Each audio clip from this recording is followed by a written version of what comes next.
Hello, Ignatian Solidarity Network. I am glad again to be with you today. And I want to talk to you about God's grace, waking us up, calling us. And whenever we get called by God to do work in the world and to be our true selves, it always involves that every one of our powers is going to be used. Intellectually, we can be using our minds. We're going to be using our creativity and our agency, and we're going to be using our interconnectivity in community. So I'm going to tell you a little bit about my story and the waking up, which has brought me into a particular part of the vineyard of the kingdom of God, and it had to do with the death penalty.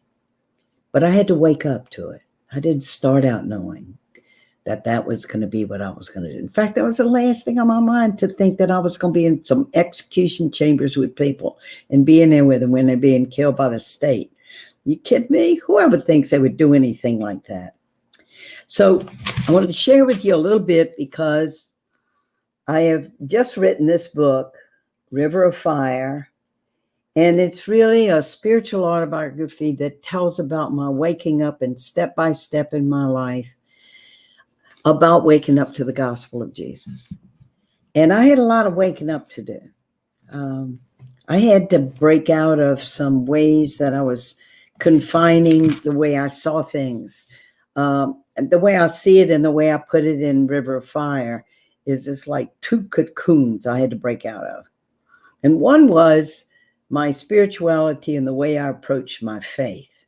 I always knew that to follow Jesus meant that we should be charitable toward each other, that charity was just the heart of the Christian life, and to be kind and to be compassionate. But I didn't connect it with justice. See, you're growing up with your Catholic education, that you know justice is integral to the gospel of Jesus. I had to wake up to it. And I didn't wake up to it till I was about 40 years old. And the way the waking up happened is I belonged to a community of sisters, the Sisters of St. Joseph. And when you belong to a community of people, it's always stirring the pot, because currents are always moving. If you're in a little cave trying to wake up, you may or may not wake up. But when you're in a community of people, and so in our community, Sisters of St. Joseph in New Orleans, when Vatican II happened in the church, as nuns, as sisters, we said, what are we called to do in the world? And before it had all been laid out for us. Nuns were the ones that ran the institutions in the church. We ran hospitals, schools. Now things were more open-ended. And so this issue of social justice came up in the community. And at the time, I was doing retreats, deep into scripture study, spiritual direction, very much in the, quote, spiritual camp. Then there were the social justice nuns that were saying, we got to get involved with things like public housing and racism and poverty. And I didn't have a clue about how I was going to do that. So when in that part of the debate in my life, I would take the side of, well, if the poor have God, they have everything. I mean, you always had poor people in the world, right? I mean, in Jesus had said, the poor you'll always have with you. It's just the way life is. I'm one little person. What am I supposed to do about poverty or all the justice issues? And then there was a moment of awakening. And in River of Fire, my book, I describe it as the lightning chapter. I went to a conference. A nun gave a talk. It was on social justice. And for the first time, I got it. And whenever we wake up, whenever there's insight, whenever there's a way of understanding suddenly that changes the trajectory of our life, we know that we've been hit by grace.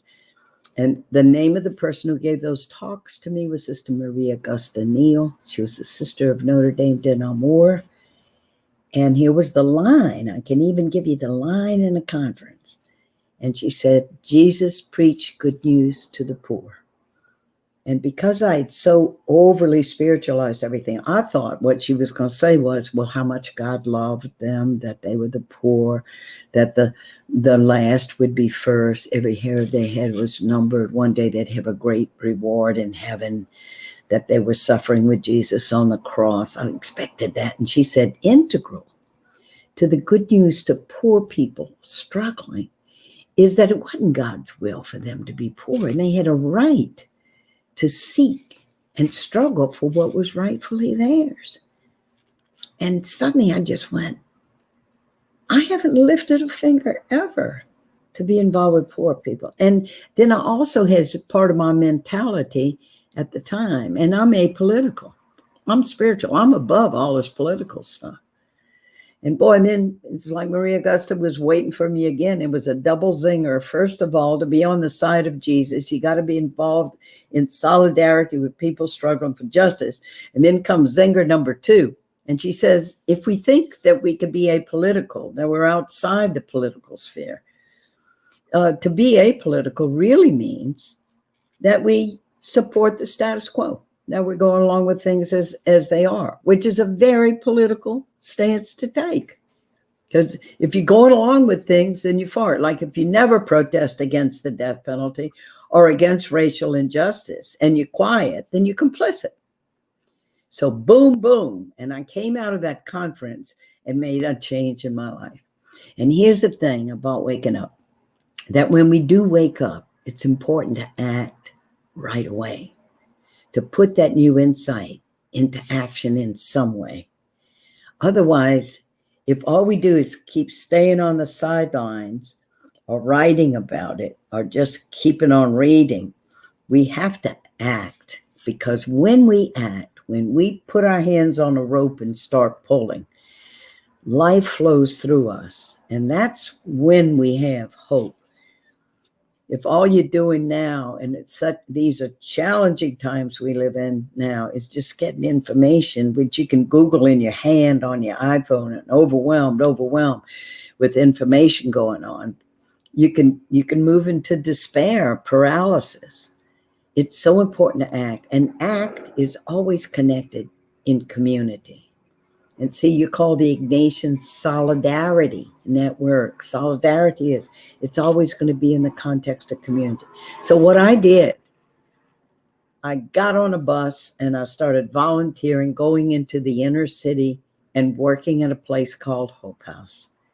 And it was the first time in my life, as a Southerner who had lived out in the white suburbs and had Black servants when I was growing up as a kid, first time I had African-American people as my peers, as my neighbors, and I was there to serve them. They had served me growing up as servants of my family, so now it's high time, overtime, for me to begin serving them. And they became my teachers. And it was the first time I learned about institutional racism, the difference between being prejudiced. That's one person, I don't like you because of this or that, I'm prejudiced against these kind of people.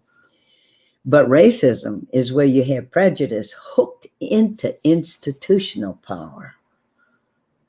That's what makes racism racism, as we're all learning now in a deeper way since the killing of George Floyd under the knee of that police officer, Chauvin.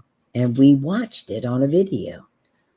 And you know, the young girl who took that video of what happened to George Floyd is Darnell Frazier, just 17 years old.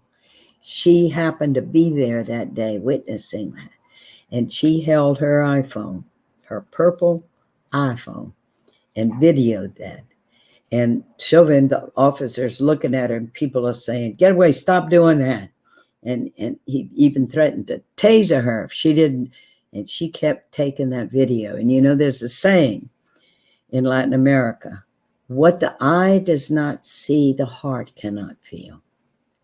What we don't see. Well, maybe even COVID played a backhand part of our witnessing that video, because a lot of people were in their homes. They weren't out. They were isolating because of COVID. And for 8 minutes and 46 seconds, we watched George Floyd lose his life under the knee of that policeman. And of course, then the discussion begins. Oh, well, it was a few bad apples. It was that individual policeman that did that. Most policemen are not that way. There's no problem with systemic racism in the police. And you start getting into it. And we are meant to use our minds. If anybody's going to a Jesuit school, you're going to learn to use your mind. In fact, it's part and part of being Catholic. It's to use our intelligence, that reason and intelligence and learning things and knowing what's happening on the ground in reality is an important part of our faith, not just pious. So the two cocoons I had to break out of, one was the thing by just thinking I could pray for the world and I didn't have to get involved. And the other was the white privilege. I had always lived in suburbs. And where we go to school, where we live, what neighborhood we in, who we hang out with, are the ones that really form our consciousness the most. And so when Pope Francis calls us to be a field hospital out near where the wounded are, that is a call for us to go past our boundaries of what we're usually accustomed to and where we're comfortable, to go there into the scene where people are suffering. And we are coming to a deeper understanding in the church of pro-life and the dignity of all life. And of course, Milo bailiwick, Milo part of the vineyard, has been to descend into the death penalty. And River of Fire, the fire part of the book is the catching on fire with passion for what I'll be doing for the rest of my life. And that's a great grace to discover our passion, that this is what I'm called to do. And the preface of River of Fire, and it goes like this. Here's the fire part. They killed a man with fire one night. They strapped him in a wooden chair and pumped electricity through his body until he was dead. His killing was a legal act because he had killed. No religious leaders protested the killing that night. But I was there. I saw it with my own eyes. And what I saw set my soul on fire, a fire that burns in me still.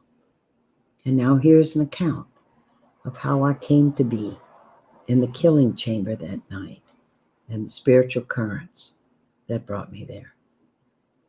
The direct current that triggered it all was, and that's the last page of River of Fire because it's the first page of Dead Man Walking, of how I got an invitation to write a man on death row. In 1982, we hadn't had an execution in Louisiana in 20 years. I thought I was only going to be writing letters. I didn't dream a person would be executed, much less that I would be with him. Patrick Saunier was his name, and that description of seeing him being killed is where the road led me. But once your eyes see something, and that saying from Latin America, what the eyes don't see, the heart can't feel, but what the eyes see. And that's why it's so important to be that field hospital, being close to the wounded, because we have to be exposed to the suffering. And see, I got directly exposed to seeing what it meant to take a human being, strap him down and render him completely defenseless and kill him and call it justice. I got to witness it. And when we witness something, it changes us. And so my dialogue began. And it was in 1984 when Pat was executed. And I started right away coming out of the execution chamber that night, middle of the night, vomiting, throwing up. I'd never in my life seen anything like this before, but knowing the people are never going to get close to executions. They're secret rituals. They just got 200 autopsies of people who have been lethally injected. And the few witnesses there that see it looks like they're just going to sleep, right? But what it shows is with the alternative medicines they've been using to kill people, the autopsies show their lungs fill with fluid and actually they're drowning. But the people can't see that. They look and it looks like they're going to sleep. Is the death penalty torture? Yeah, the death penalty is torture. Because the definition of torture is an extreme physical or mental assault on someone rendered defenseless. So there's no way that we execute human beings without torturing them. And the mental torture is human beings are conscious and imaginative. We all anticipate things that are happening to us. And so it's like anticipating that you're going to be killed, and you die 1,000 times in your mind before you die. That's why it's torture.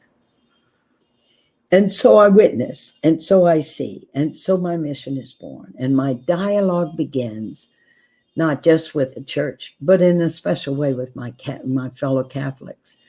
And that included at times bumping into a couple of popes in the dialogue. Pope John Paul II, that's in my book, Death of Innocence. And then with Pope Francis around a man by the name of Richard Glossop in Oklahoma who was innocent. And you do everything you can to save a person's life. And that involved, my getting in touch and begging the Pope to please play a part, which he did, to help Richard Glossop in Oklahoma to be alive.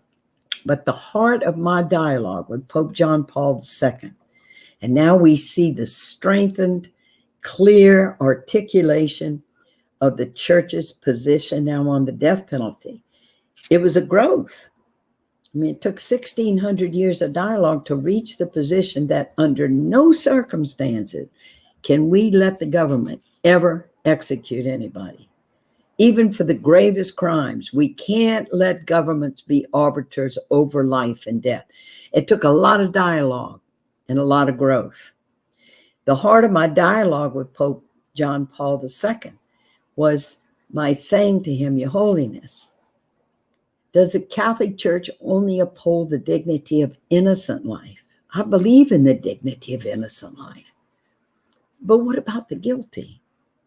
And when I'm walking with a man to execution and he's shackled hand and foot, he's surrounded by 6 guards. They're going to take him through that white metal door and strap him down in that chair and electrocute him, rendering him completely defenseless.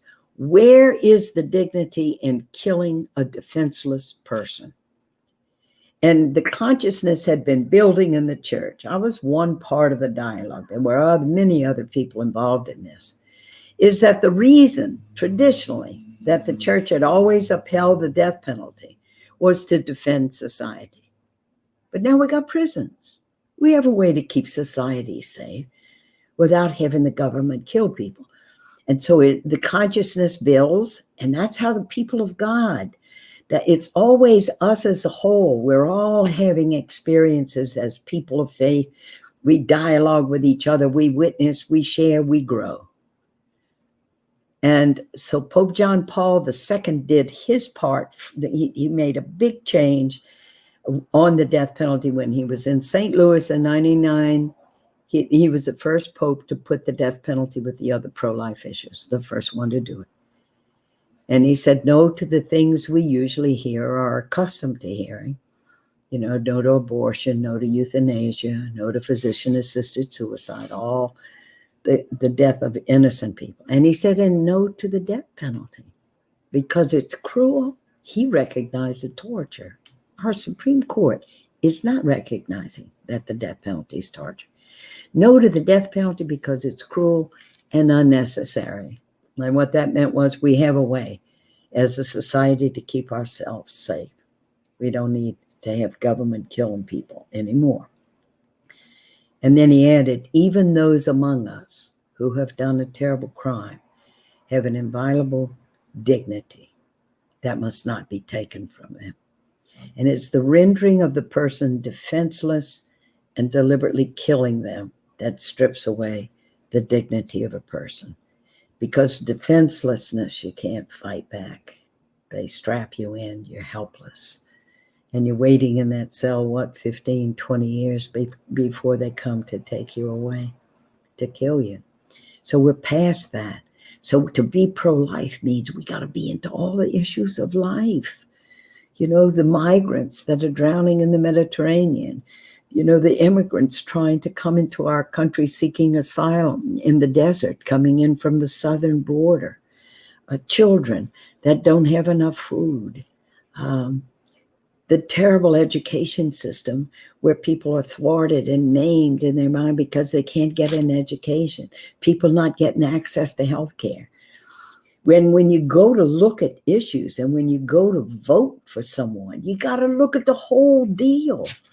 You can't just have like, oh, well, they have this issue and it's intrinsically evil, and so that just covers all the issues, and we don't have to think of any other pro-life issues. And we always have to consider people's character when we go to vote as well. So I just want to say this, that hope comes when we're active and when we're in there, and we're in there in community. We may be or not changing the whole world, but we're doing our part. And it is a great feeling to know that you're in there and you're doing your little part. I always think of the church as a kind of living mosaic. We all different colors. You the blue, you the red, you the little bit of yellow. We have different gifts. We each get in there. And the Spirit moves us. First awakens us even to know our gifts. And a lot of the times the way we get to know our gifts is by getting involved. We also learn our limitations. No, I'm not good at that. But oh, look, I'm real good at this. And we discover by acting. We discover by getting involved. You can't just draw out your little blueprint. Here's going to be my vocation the rest of my life. Get involved, and it's just like a boat in a river. You get in the currents. And Ignatius of Loyola, in discerning where God's moving in our lives, said there are unmistakable signs when it's coming from God's Spirit. And it is that we have a feeling of joy. We might be tired. We might be overwhelmed. At times we may feel like, oh, what am I doing? But we stay in there. And we can see and feel our own commitment that we stay in it. And the energy comes into us. It gives us life to do it. We cannot not do it. As Dan Berrigan used to always say, great Jesuit guy who went to prison in civil disobedience to try to stop the spread of nuclear weapons. So we have a lot of good models around us. I think it's great to be a Catholic. We can combine in our faith and mysticism of learning the scriptures and the power of Jesus in our lives. And we can be smart. We use our minds, and we connect in community. We pray together. Prayer at its best, when we're praying as Jesus taught us, hallowed be thy name, God, Father, Mother.